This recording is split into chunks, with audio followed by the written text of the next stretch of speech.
আজ 21শে জুন 2026 রবিবার। আমার ফ্ল্যাটের ব্যালকনির যে 1.5 ফুট বাই 1.5 ফুট ওপেনিং, সেটা দিয়ে আমার DJI Neo 2 ড্রোন যখন এক্সিট করছে, আকাশে অ্যাপ্রোচ করছে, তখন অ্যান্টেরোপস্টেরিয়ারলি কেমন ওকে লাগলো সেটা আমরা দেখছি। বলতে বলতে ড্রোন বেরিয়ে গেল। এবার ড্রোনটিকে অন্য একটা ভিউ থেকে বেরোনোর সময় কেমন লাগছে সেটা আমরা দেখছি।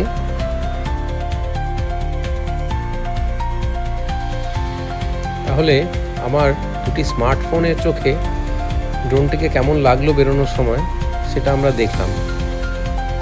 আর এবার ড্রোনের ভিডিও অথচ ড্রোন পাখির চোখে কী দৃশ্য দেখা যাচ্ছে সেটা একটু না দেখলে ভিডিওটা অসম্পূর্ণ থেকে যায়। তাহলে একটু দেখে নেওয়া যাক আমাদের ড্রোনের চোখে কি দেখা যাচ্ছে এখন। এই যে সবুজ গাছগাছালি, সাধারণত এগুলোকে আমরা নিচ থেকে দেখতেই অভ্যস্ত, এবং নিচ থেকে দেখলে মনে হয় গাছের পাতা কত অবিন্যস্তভাবে যেন গাছের সাথে রয়েছে। সেই অবিন্যস্ত পাতাকেই, বিন্যাসকেই যখন আমরা উপর থেকে দেখছি, তখন মনে হচ্ছে প্রকৃতি যেন তার নিপুণ হাতে প্রত্যেকটি পাতাকে এক সুন্দর বিন্যাসে এমনভাবে সাজিয়েছে যেন উপর থেকে দেখলে কোনো একজন মালি অপূর্ব দক্ষতায় একটি সুন্দর বাগান সাজিয়ে তুলেছেন।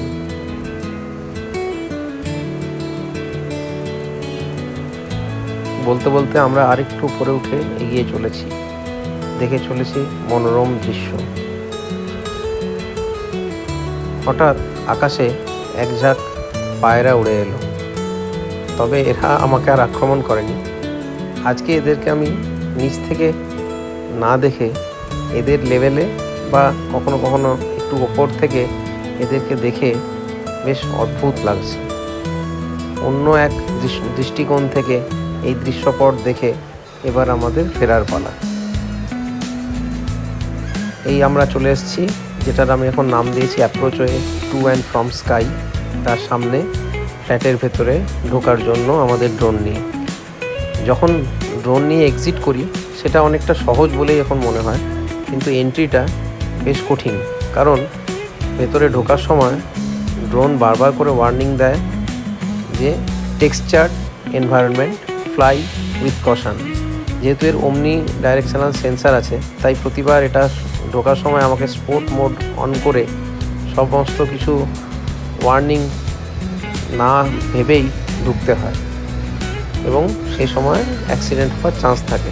যাই হোক, এখনও পর্যন্ত সেরকম কিছু ঘটনা ঘটেনি, ভগবানের আশীর্বাদে। এখন আমাদের ড্রোনটি কীভাবে অ্যাপ্রোচ করছে সেটা আমরা দেখতে পাচ্ছি। ড্রোনের প্রপেলারের হাওয়ায় আমার ব্যালকনির গাছের পাতাগুলি নড়তে শুরু করেছে, সুন্দর দেখা যাচ্ছে। ড্রোন এই ঢুকে পড়লো বলতে বলতে ড্রোন আমাদের বারান্দার মধ্যে দিয়ে আমাদের ফ্ল্যাটে ঢুকে পড়েছে।